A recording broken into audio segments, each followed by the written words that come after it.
Video കാണുമ്പോൾ അല്ലെങ്കിൽ ആ സന്ദർഭം നോക്കുന്ന സമയത്ത് കോടതിയിൽ എന്തായാലും ഈ കേസ് നിലനിൽക്കാൻ വേണ്ടി പോകുന്നില്ല. ജനങ്ങൾ നേരത്തെ തന്നെ ഇത് തള്ളിയിട്ടുള്ളതാണ്.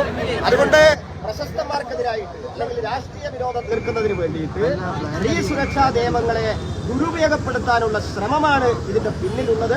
അതുകൊണ്ട് തന്നെയാണ് സ്ത്രീകൾ ഒന്നടങ്കം ഈ സുരേഷ് ഗോപിയോടൊപ്പം ഉണ്ട് എന്ന് പറഞ്ഞുകൊണ്ട് സോഷ്യൽ മീഡിയയിൽ ഉൾപ്പെടെ ഇപ്പോൾ മുന്നോട്ട് വന്നിട്ടുള്ളത് സ്ത്രീകൾ തന്നെയാണ്. കാരണം സ്ത്രീ സുരക്ഷാ നിയമങ്ങൾ പാലിക്കപ്പെടണമെന്ന് ഏറ്റവും കൂടുതൽ ആഗ്രഹിക്കുന്നവർ സ്ത്രീകളാണല്ലോ.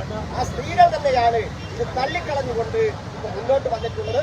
തീർച്ചയായിട്ടും പോലീസിനോട് അതുകൊണ്ട് അഭ്യർത്ഥിക്കാറുള്ളത് കേസ് അന്വേഷണത്തിന്റെ ഭാഗമായിട്ട് അദ്ദേഹത്തെ ചോദ്യം ചെയ്യാൻ വിളിച്ചെങ്കിലും പക്ഷെ അതിൽ തന്നെ ദുഷ്ടലാക്കുന്നുണ്ട്. കാരണം സമാനമായിട്ടുള്ള പല കേസിലും 1 വർഷമായി 1.5 വർഷമായിട്ട് ആരെയും ഇതുവരെ കേരള പോലീസ് വിളിച്ചു വരുത്തിയിട്ടില്ല.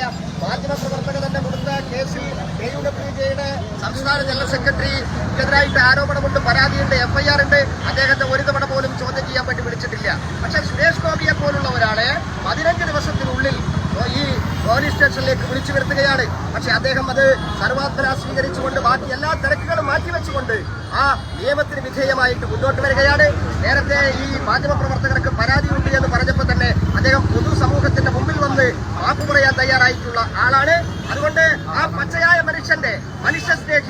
മനുഷ്യസ്നേഹിയെ ഈ നാട്ടുകാർക്കറിയാം, ഈ മലയാളികൾക്കറിയാം, ലോകത്തിനറിയാം. അതുകൊണ്ട് ഈ കേസ് ആ എവിഡൻസ് ഇല്ലാത്ത കേസ്, ഇത് നിലനിൽക്കാത്ത കേസ്, അത് ക്ലോസ് ചെയ്യണമെന്നുള്ളതാണ് കോഴിക്കോട്ടെ പോലീസുകാരോട് ഞങ്ങൾക്ക് അഭ്യർത്ഥിക്കാനുള്ളത്.